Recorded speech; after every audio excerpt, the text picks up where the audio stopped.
ദൈവത്തിൻ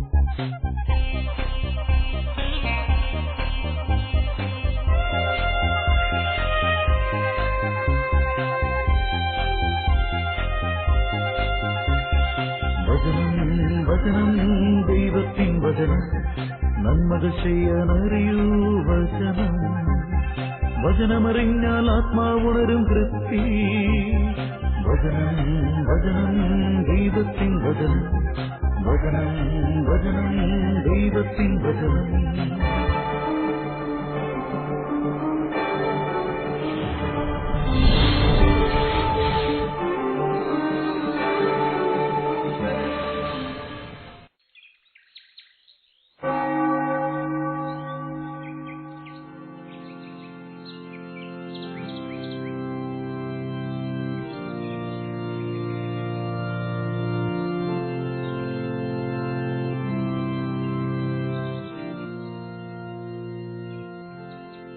അച്ഛോ, നീ വന്നോ?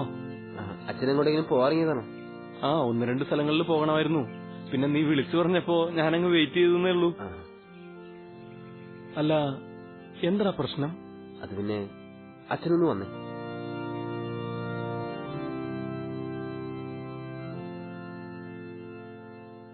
എന്താടാ നീ ഒന്നും പറയാത്തെ? അത് പിന്നെ അച്ഛോ, എന്റെ വീട്ടിലെ കാര്യങ്ങളൊക്കെ ഞാൻ പറയാതെ തന്നെ അച്ഛനറിയാലോ. വന്നിപ്പോ സഹിക്കാൻ പറ്റാത്ത അവസ്ഥയച്ചു. അപ്പൊ ഞാൻ കരുതിയത് തന്നെ സംഭവിച്ചു. എന്റെ സണ്ണിച്ച, നീ എന്താടാ ഇങ്ങനെ കുട്ടികളെ പോലെ? ഗൾഫിൽ നിന്ന് വന്നിട്ട് ഇപ്പൊ എത്ര ദിവസമായി?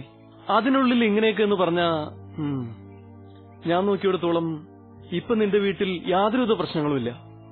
പിന്നെ ഇപ്പൊ നീ പറയുന്നതൊക്കെ അത് നീയായി തന്നെ സ്വയം മെനഞ്ഞെടുത്ത പ്രശ്നങ്ങൾ. നീ ഒരുമാതിരി അല്ല, അച്ഛൻ ഒരുമാതിരി വർത്താനം പറയല്ലേ. ഞാൻ എന്ത് ചെയ്യുന്ന അച്ഛനീ പറയുന്നത്? പിന്നെ ഞാൻ എന്താടാ പറയണ്ടേ? ഞാൻ ഇന്നോ ഇന്നലെ കാണാൻ തുടങ്ങിയതാണോ നിന്നെ? ഓർമ്മ വെച്ച കാലം തൊട്ടേ നിന്റെ കൂടെ നടക്കുന്നവനാ ഞാൻ. അന്നും ഇന്നും നിന്റെ വീട്ടിൽ നിനക്ക് യാതൊരുവിധ കുറവുള്ളതായിട്ട് എനിക്ക് തോന്നിയിട്ടില്ല. ഇനി നീ ഗൾഫിൽ പോകണ്ടെന്ന് നിന്റെ അപ്പച്ചനും അമ്മച്ചിയും പറഞ്ഞതിൽ എന്താടാ ഒരു തെറ്റ്? അവർക്ക് പ്രായമായില്ലടാ. ഇനി നീ അവരുടെ കൂടെ ഉണ്ടാകണമെന്ന് അവരാഗ്രഹിക്കുന്നതിൽ എന്താടാ ഒരു തെറ്റ്? ഒരു തെറ്റുമില്ല. നല്ല അപ്പനമ്മയാണെങ്കിൽ അവര് മക്കളുടെ ആഗ്രഹങ്ങൾ തിരിച്ചറിഞ്ഞ് അത് നടത്തി തരുന്നവരായിരിക്കണം. അല്ലാതെ അപ്പോ മാതാപിതാക്കളുടെ ആഗ്രഹം അനുസരിച്ച് മക്കള് പ്രവർത്തിക്കണ്ടെന്നാണോ? അവരുടെ എന്താഗ്രഹം ഞാൻ ഇതുവരെ സാധിച്ചു കൊടുക്കാതിരുന്നിട്ടുള്ളത്. ഇത്രയും കാലം ഞാൻ അവർ പറയുന്നതായിട്ട് ജീവിച്ചില്ല. എന്നിട്ട് ആദ്യമായിട്ട് ഞാനൊരു കാര്യം പറഞ്ഞപ്പോ അവർക്കത് പറ്റില്ല. എന്ത് കാര്യം? എടാ, നിനക്ക് അല്ല, അച്ഛനറിയാലോ അനിയുടെ കാര്യം. അപ്പനും അമ്മ ഏതാണ്ട് ഒന്നിച്ച് അവളുടെ കേസ് വേണ്ടെന്ന് പറയാം. അതെന്താണെന്നാ എനിക്ക് മനസ്സിലാവാത്തത്. ഇതാണോ ഇപ്പൊ നിന്റെ പ്രശ്നം? ഇത് തന്നെയാണ് അച്ഛൻ ഇപ്പൊ എന്റെ പ്രശ്നം. ഇനി അപ്പനും അമ്മ എന്തൊക്കെ പറഞ്ഞാലും എനിക്ക് ഈ കാര്യത്തിൽ നിന്ന് പിന്മാറാൻ പറ്റില്ല. എടാ സണ്ണി, നിനക്കിവിടെ എന്തിന്റെ കുറവുണ്ടായിട്ടാ? നിനക്കും നിന്റെ അടുത്ത തലമുറയ്ക്കും സുഖമായിട്ട് കഴിയാനുള്ളത് ഇവിടെ നിന്റെ അപ്പനുണ്ടാക്കിയിട്ടുണ്ടല്ലോ. ആ ബിസിനസ്സൊക്കെ നിനക്ക് നോക്കി നടത്തിക്കൂടെ? ഇനി അത് വേണ്ടെങ്കിൽ നല്ല വിദ്യാഭ്യാസം നിനക്കില്ലേ? കൊള്ളാവുന്നൊരു ജോലി നിനക്കവിടെ കിട്ടാൻ ഒരു പ്രയാസമില്ലല്ലോ. പിന്നെ ഇപ്പൊ ഗൾഫിൽ തന്നെ പോയി ജോലി ചെയ്യണമെന്ന് നിനക്കെന്താ അത്ര വാശി? എന്റെ അച്ഛൻ ഒരുമാതിരി ചക്കെന്ന് പറയുമ്പോ കൊക്കുന്നു കേക്കല്ലേ. ഗൾഫിൽ പോകണ്ടെങ്കിൽ പോകണ്ടെന്നേ. ഞാൻ ഇതുവരെ അവിടെ ഉണ്ടാക്കിയെടുത്ത കോണ്ടാക്ട്സും എന്റെ സമ്പാദ്യവും എന്റെ ഭാവി സമ്പാദ്യവും എല്ലാം ഞാൻ ഉപേക്ഷിക്കാൻ തയ്യാറാ. പക്ഷെ ആനി, അവളുടെ കേസ് എനിക്ക് ഇനിയൊന്നും ചെയ്യാൻ പറ്റില്ല അച്ഛൻ. എനിക്ക് പിന്മാറാൻ പറ്റില്ല. അല്ല, എന്റെ ഇഷ്ടം എന്താ അച്ഛൻ നിങ്ങളാരും മനസ്സിലാക്കാത്തെ? അല്ലെങ്കിൽ തന്നെ എന്റെ കരിയർ എങ്ങനെയായിരിക്കണമെന്ന് തീരുമാനിക്കേണ്ടത് ഞാനല്ലേ? നിന്റെ കരിയർ തീരുമാനിക്കേണ്ടത് നീ തന്നെയാ, സമ്മതിച്ചു. പക്ഷെ നീ എന്താ നിന്റെ അപ്പന്റെ അമ്മയുടെ അവസ്ഥ മനസ്സിലാക്കാത്തെ? ആണായിട്ടും പെണ്ണായിട്ടും അവർക്ക് ആകെപ്പാടെ ഉള്ളത് നീ ഒരുത്തനാ. അതും നേർച്ചയും കാഴ്ചയുമായി ഒരുപാട് കഷ്ടപ്പെട്ടുണ്ടായ ഒരു സന്തതി. അങ്ങനെയുള്ള നീ ഈ വയസ്സുകാലത്ത് അവരോട് എതിരിടാതെ അവരെ സാവധാനം കാര്യങ്ങൾ പറഞ്ഞു മനസ്സിലാക്കുക. ദൈവം അനുവദിച്ചൊരു ബന്ധമാണ് നീ ആഗ്രഹിക്കുന്നതെങ്കിൽ നിന്റെ അപ്പച്ചന്റെ അമ്മച്ചിയുടെയും മനസ്സ് മാറും. അവര് സമ്മതിക്കും. എന്റെ പൊന്ന് ജോയിച്ചോ, ഞാനിപ്പോ അച്ഛനെ കാണാൻ വന്നത് ഈ ഉപദേശം കേൾക്കാൻ വേണ്ടിയിട്ടൊന്നുമല്ല. എനിക്ക് അനിയെ വിവാഹം കഴിക്കണം. അതിന് എന്റെ അപ്പനോടും അമ്മയോടും സംസാരിച്ച് അച്ഛൻ എനിക്ക് അതിനുള്ള അനുവാദം വാങ്ങിത്തരണം. അത് പറയാനാ. ഞാനിപ്പോ അവരോട് എന്തു പറയാനടാ? എന്തു പറഞ്ഞാലും വേണ്ടില്ല. അച്ഛൻ പറഞ്ഞ അവര് കേൾക്കും. ദേ, നമ്മുടെ ഫ്രണ്ട്ഷിപ്പിന്റെ പുറത്ത് അച്ഛൻ ഇതെനിക്ക് വേണ്ടി ചെയ്തു തരണം പ്ലീസ്. അല്ലെങ്കിൽ എന്താ ചെയ്യേണ്ടതെന്ന് എനിക്കറിയാം. അച്ഛൻ കണ്ടോ, പിന്നെ അവസാനം എന്റെ തണിച്ച നീ എന്തിനാ അങ്ങനെ ചെയ്യാൻ പോയെന്ന് ചോദിച്ചിട്ട് എന്റെ അടുത്ത് പറയരുത്. മനുഷ്യന്റെ കാൽവയ്പുകൾ കർത്താവാണ് നിയന്ത്രിക്കുന്നത്. തന്റെ വഴി തന്നെത്താൻ ഗ്രഹിക്കാൻ മർത്യന് കഴിയുമോ? സുഭാഷിതങ്ങൾ 20-ാം അധ്യായം 24-ാം വാക്യം.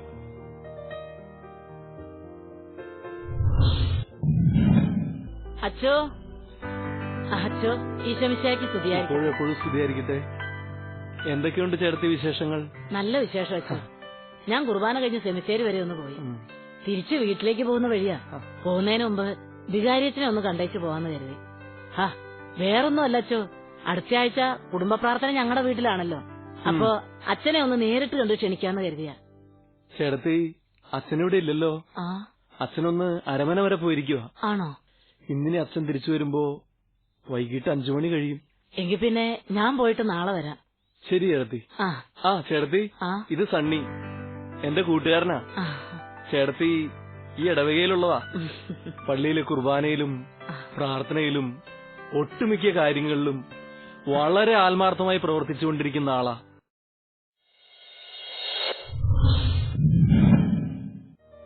കർത്താവിനെ ഭയപ്പെടുകയും അവിടുത്തെ വഴികളിൽ നടക്കുകയും ചെയ്യുന്നവൻ ഭാഗ്യവാൻ. നിന്റെ അധ്വാന ഫലം നീ അനുഭവിക്കും. നീ സന്തുഷ്ടനായിരിക്കും.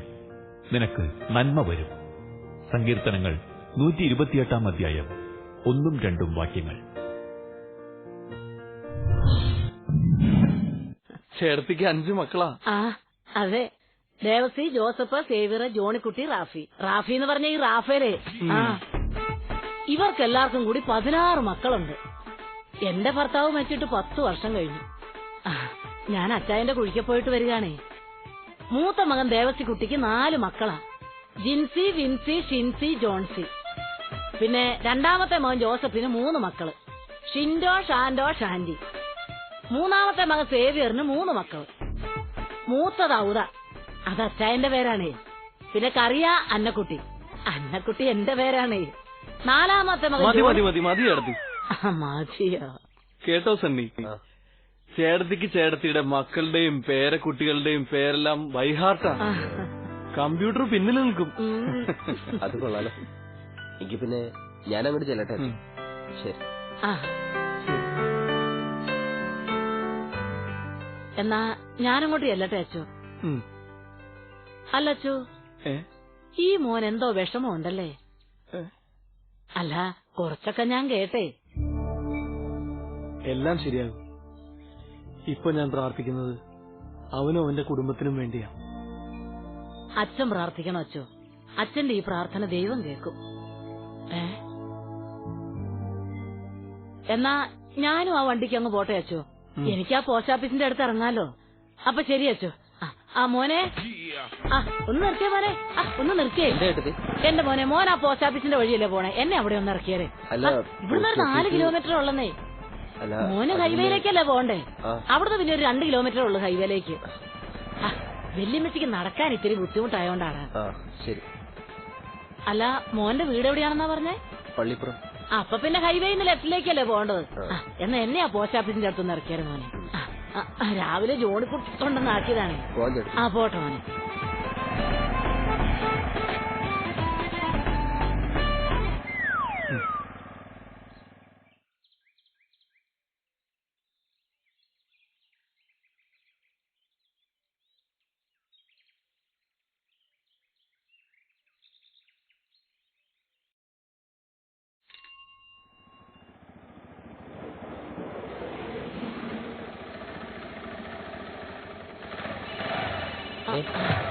ഒന്ന് നിർത്തിയ മോനെ, ഒന്ന് നിർത്തിയ. എന്റെ അടുത്ത്.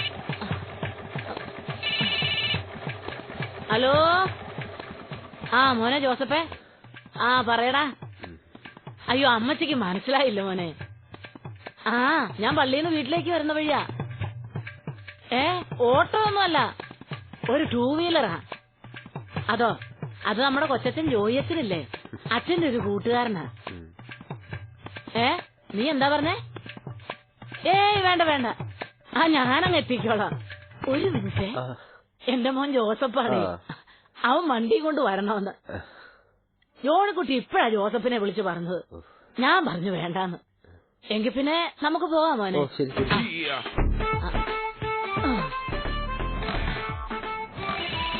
ഓ ദേ പിന്നെയും ഫോണടിക്കുന്നു. ഒരു മിനിറ്റ് മോനെ. ഹലോ. ആ മോനെ സേവിയറേ. ആ എന്റെ മോനാ സേവിയറേ. അയ്യോ അത് ഞാൻ ഈ കൊച്ചനോട് പറഞ്ഞു തന്നേ. നമ്മുടെ ജോയി അച്ഛന്റെ കൂട്ടുകാരനാ. ആ കൊച്ചന്റെ വണ്ടിക്കാ ഞാൻ പള്ളിയിൽ നിന്ന് പോകുന്നത്. പിന്നെ മോനെ നീ പറഞ്ഞ കാര്യത്തില് എനിക്ക് ചെറിയ അഭിപ്രായം പറയാനുണ്ട്.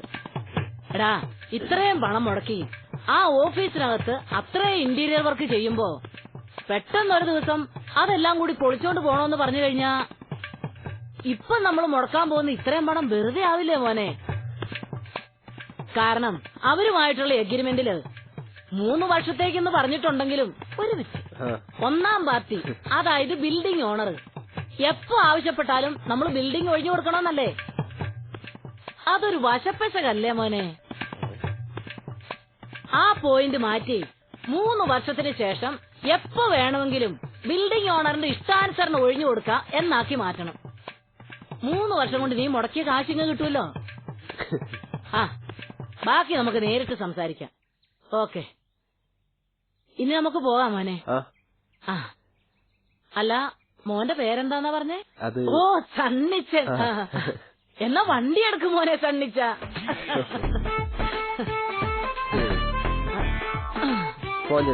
പോവാ. വണ്ടി ഇത്തിരി പഴയതാണല്ലോ. അതിന്റെ അപ്പുറം ഉപയോഗിച്ചിട്ടുണ്ട്.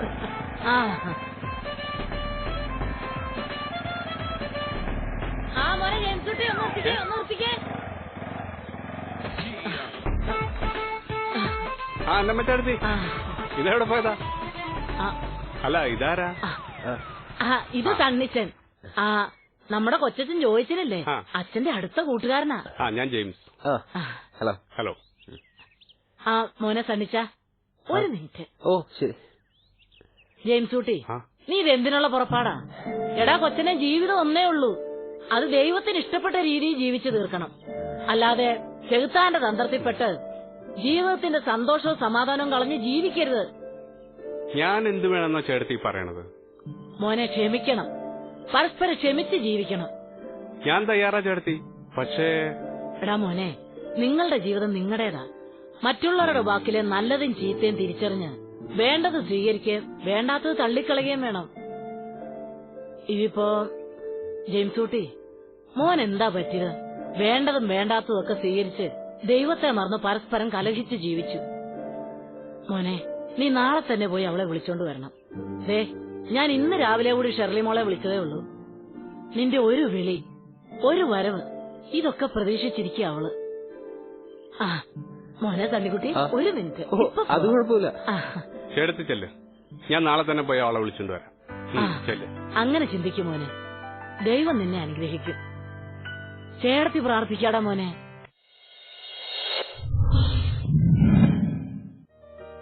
മകനെ, നിന്റെ ഹൃദയം ജ്ഞാനമുള്ളതെങ്കിൽ എന്റെ ഹൃദയവും സന്തോഷിക്കും. നിന്റെ അധരങ്ങൾ നീതി മൊഴിയുമ്പോൾ എന്റെ ആത്മാവ് ആഹ്ലാദിക്കും. സുഭാഷിതങ്ങൾ 23-ാം അധ്യായം 15-16 വാക്യങ്ങൾ.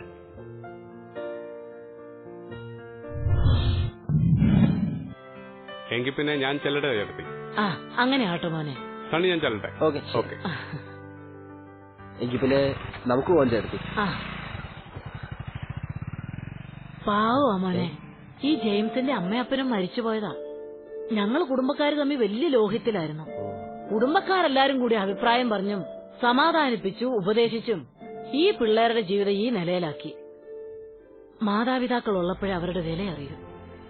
അവര് വറീതിയേട്ടനും വിളമച്ചേർത്തി ഉണ്ടായിരുന്നെങ്കിൽ ഈ കൊച്ചിന് ഈ ഗതി വരില്ലായിരുന്നു. അത്രയ്ക്ക് തങ്കപ്പെട്ട സ്വഭാവമായിരുന്നു രണ്ടുപേരുടെ. ഇവര് മക്കൾ 6 പേരാ. സഹോദരങ്ങൾ തമ്മി ഓരോന്ന് പറഞ്ഞു തുടങ്ങിയതാ. അവസാനം എന്തായി? ദാ ഇവര് പരസ്പരം പിരിഞ്ഞു ജീവിക്കേണ്ട ഘട്ടം വരെയായി. ചേട്ടത്തി. എന്താ മോനെ? അല്ല ഒന്നുമില്ല, എനിക്കൊരു കാര്യം. വേണ്ട മോനൊന്നും പറയണ്ട, ഞാൻ പറയാം. ചേട്ടത്തി, എനിക്കുണ്ട് ചെറിയ പ്രശ്നങ്ങള്. ഞാൻ എന്റെ അപ്പനും അമ്മയുമായി പിണക്കത്തിലാ. ഞാൻ സ്നേഹിക്കുന്ന ആനി എന്ന പെൺകുട്ടിയെ വിവാഹം കഴിക്കാൻ എന്റെ അപ്പനും അമ്മയും സമ്മതിക്കുന്നില്ല. അതുകൊണ്ട് ഞാൻ ഭയങ്കര സങ്കടത്തിലാ, പ്രയാസത്തിലാ. ഇതിനൊരു പരിഹാരം ചേട്ടത്തി ഉണ്ടാക്കി തരണം. ഇതല്ലേ ചോദിക്കാൻ പോണത്? ഉണ്ടല്ലോ, പരിഹാരം ഉണ്ടല്ലോ. മോനെ, നീ വണ്ടിയിടാ. നമ്മുടെ ജോയി അച്ഛൻ പ്രാർത്ഥിക്കുന്നതും നിങ്ങളുടെ കുടുംബ സമാധാനത്തിന് വേണ്ടിയാ. ഞാൻ പോസ്റ്റ് ഓഫീസിന്റെ അവിടെ ചെന്ന് ഇറങ്ങുന്നതിന് മുമ്പ് കർത്താവ് എന്തെങ്കിലും ഒരു വഴി കാട്ടിത്തരും. മോൻ വണ്ടിയെടുക്ക്.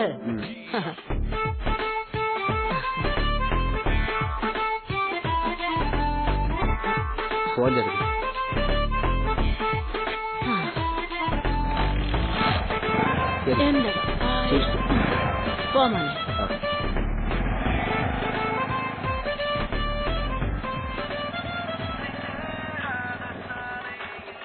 എന്താ മോനെ, എന്താ വണ്ടി നിർത്തിയത്? ചേട്ടത്തി ഒരു മിനിറ്റ്, എനിക്കൊരു കോള് വരുന്നുണ്ട്, ഞാൻ ഒന്ന് നോക്കിക്കോട്ടെ. ഒരു മിനിറ്റ് അല്ല, 1 മണിക്കൂർ കഴിഞ്ഞാലും എനിക്ക് ഒരു കുഴപ്പമില്ല. മോൻ ഫോൺ എടുക്ക്. ചേട്ടത്തി, ഇതവളാ ആനി. എടുക്കുമോനെ, എന്നിട്ട് അവൾ എന്താ പറയുന്നതെന്ന് കേക്ക്. Hello Annie.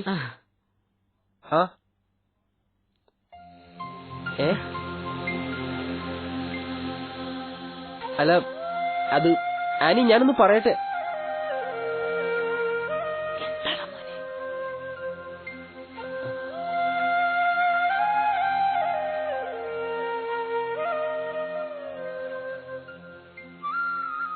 പോരാത്തതിന് സണ്ണിയുടെ അപ്പച്ചനും അമ്മച്ചിയും സമ്മതിക്കുന്നുമില്ലല്ലോ. എനിക്കിപ്പോൾ വന്നിരിക്കുന്ന ആലോചനയിൽ ചെറുക്കൻ അമേരിക്കയിലാണെന്നതോ ഒരേ ഒരു മകനായതുകൊണ്ടോ എന്നെ അമേരിക്കയിലേക്ക് കൊണ്ടുപോകുമെന്നതോ ഒന്നും നമ്മുടെ സ്നേഹബന്ധത്തിന് തടസ്സമാകുന്നില്ലട്ടോ. എന്നാലും നമ്മൾ കുറച്ചൊക്കെ പ്രാക്ടിക്കലായിട്ട് ചിന്തിക്കണ്ടേ സണ്ണി? എന്റെ വീട്ടുകാർക്ക് ഈ ആലോചന വളരെ ഇഷ്ടപ്പെട്ടു. അവരുടെ ഇഷ്ടവും ഞാൻ നോക്കണ്ടേ? അതുകൊണ്ട് നമുക്ക് പിരിയാം. So good by.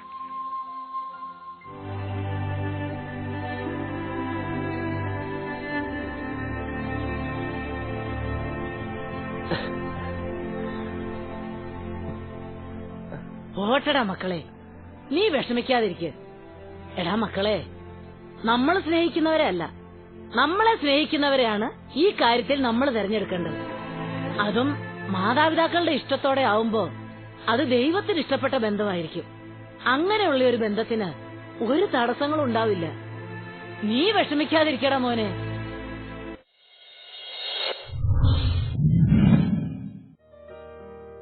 മഞ്ഞ് കഠിനമായ ചൂട് കുറയ്ക്കുന്നില്ലേ? നല്ല വാക്ക് ദാനത്തെക്കാൾ വിശിഷ്ടമാണ്. പ്രഭാഷകൻ 18-ാം അധ്യായം 16-ാം വാക്യം. വാ, ഞാൻ ചേട്ടത്തിയെ വീടിനടുത്തിറക്കാം.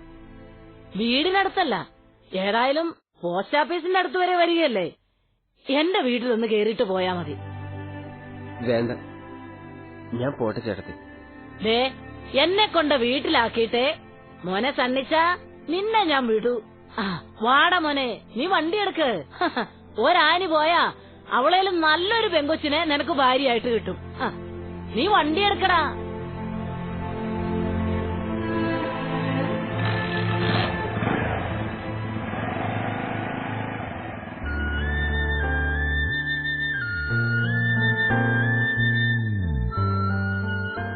അപ്പച്ച, ഇതേ വിഷയം തന്നെയാ അവനിവിടെ വന്നപ്പോ ഞങ്ങൾ തമ്മിൽ സംസാരിച്ചത്.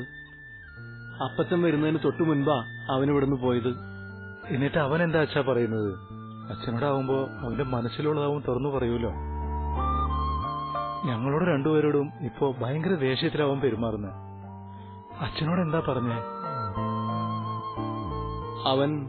അവന്റെ സ്റ്റാൻഡിൽ തന്നെ ഉറച്ചു നിൽക്കുന്നത്. ആ ലൂയിസേട്ടന്റെ മോള് ആനിയെ തന്നെയാ അവൻ കല്യാണം കഴിക്കുമെന്ന്. അല്ല അപ്പച്ച, ഞാനൊന്ന് ചോദിക്കട്ടെ, സണ്ണി ആ കുട്ടിയെ കല്യാണം കഴിക്കേണ്ടെന്ന് പറയാൻ പ്രത്യേകിച്ച് എന്തെങ്കിലും കാരണമുണ്ടോ? അത് പിന്നെ അത് നമുക്ക് പറ്റിയ ബന്ധമല്ല അച്ഛോ. കൂടുതലൊന്നും അച്ഛൻ എന്നോട് ചോദിക്കരുത്. പിന്നെ ഞാനും അവളും ഉള്ളു തുറന്ന് ദൈവത്തോട് പ്രാർത്ഥിച്ചതാ. അപ്പോഴും ഞങ്ങൾക്ക് മനസ്സിൽ തോന്നിയത് ഈ ബന്ധം ഞങ്ങളുടെ മോന് ചേരില്ല എന്ന് തന്നെയാ. ഞാനിപ്പോ ഈ വിഷയത്തിൽ അവനോട് എന്താ പറയാ? ആ, അത് പറയാൻ കൂടിയാ ഞാൻ അച്ഛനെ കാണാൻ പോണത്. ഞങ്ങൾ ഇത്രയൊക്കെ പറഞ്ഞിട്ടും അവൻ അത് തന്നെ മതിയെന്ന് പറയുകയാണെങ്കിൽ നമുക്കതങ്ങ് നടത്തി കൊടുക്കാം. അല്ലാതെ ഇപ്പൊ എന്താ ചെയ്യാ?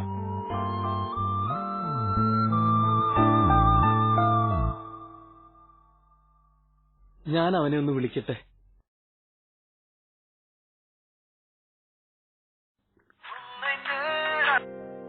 ഹലോ അച്ചു, എന്താ അച്ചു? ആ പറഞ്ഞോ അച്ചു. ഞാൻ അച്ഛനെ വിളിക്കണമെന്ന് മനസ്സിൽ വിചാരിച്ചേ ഉള്ളൂ. അപ്പോഴച്ഛൻ ഇങ്ങോട്ട് വിളിച്ചു. നീ ഇപ്പോഴല്ലേ സണ്ണി ഇവിടുന്ന് പോയത്? ഇത്ര അത്യാവശ്യ കാര്യം എന്താ? അതൊക്കെ എന്താ അച്ചു, ഞാൻ ദാ അങ്ങോട്ട് വരിക. ജോയച്ചനെ ചേട്ടത്തി. ആഹാ, അച്ഛനാണോ? ആ ചേട്ടത്തിയോ? അപ്പൊ ചേട്ടത്തി വീട്ടിലാക്കിയില്ലേ? ആക്കി. ഞാനിപ്പോ ചേട്ടത്തിന്റെ വീടിന്റെ മുന്നിൽ നിന്നാ സംസാരിക്കുന്നത്. എടാ, നിന്റെ അപ്പച്ചനൂടെ ഉണ്ട്. എന്നെ കാണാൻ വന്നതാ. ആഹാ, എങ്കി പിന്നെ എനിക്ക് തിരിച്ചു പോകുമ്പോ അപ്പച്ചനായിട്ട് പോവാലോ. ഞാൻ എത്തിയച്ചു. ആ ശരി.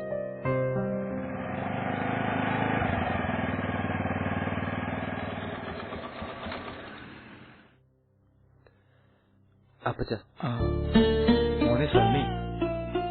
അപ്പച്ച, അപ്പച്ചനും അമ്മച്ചിയെയും ഞാൻ ഒരുപാട് വിഷമിപ്പിച്ചിട്ടുണ്ട്, ധിക്കരിച്ചിട്ടുണ്ട്.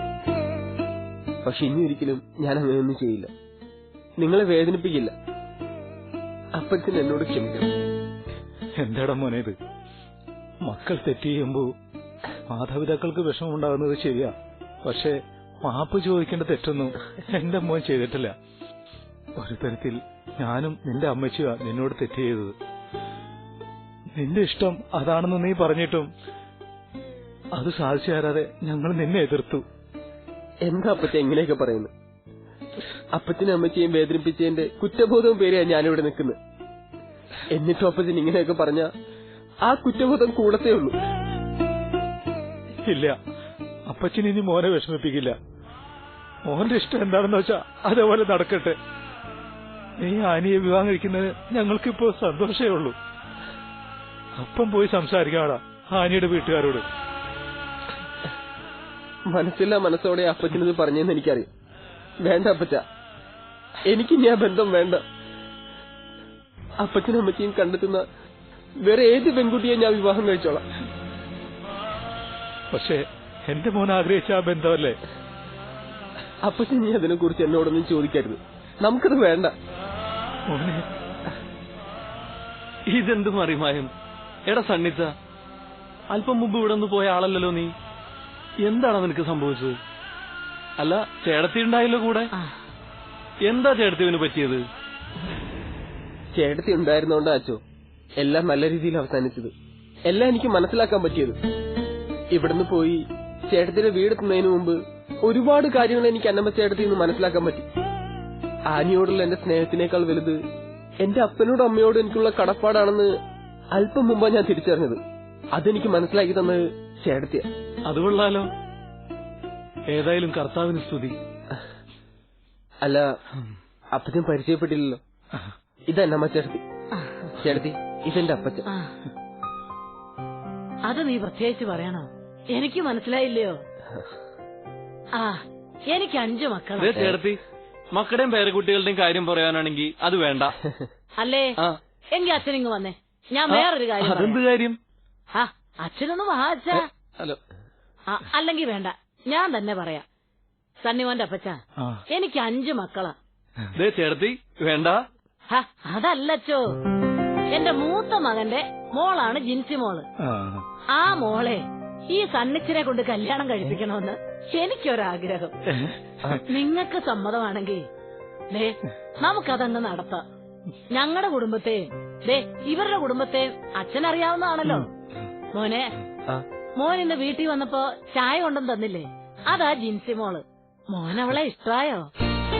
അല്ല, അത് ദേ കണ്ടോ, എന്റെ മോന്റെ ചിരി കണ്ടാലറിയാം അവന് പെണ്ണിനെ ഇഷ്ടപ്പെട്ടു. നിങ്ങൾക്കും അവനും ഇഷ്ടമാണെങ്കിൽ ഞങ്ങൾക്ക് 100 വട്ടം സമ്മത.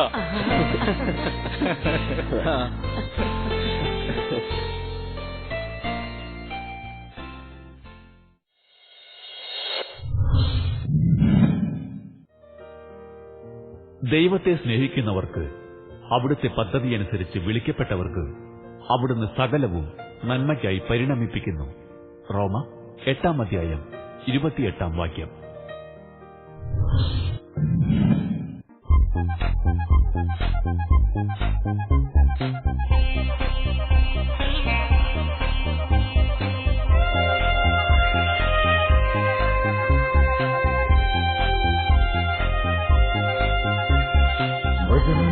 വചനം ദൈവത്തിൻ വചനം, നന്മകൾ ചെയ്യാനറിയൂ വചനം. വചനമറിഞ്ഞാൽ ആത്മാവുണരും തൃപ്തി. വചനം ദൈവത്തിൻ വചനം, വചനം ദൈവത്തിൻ വചനം.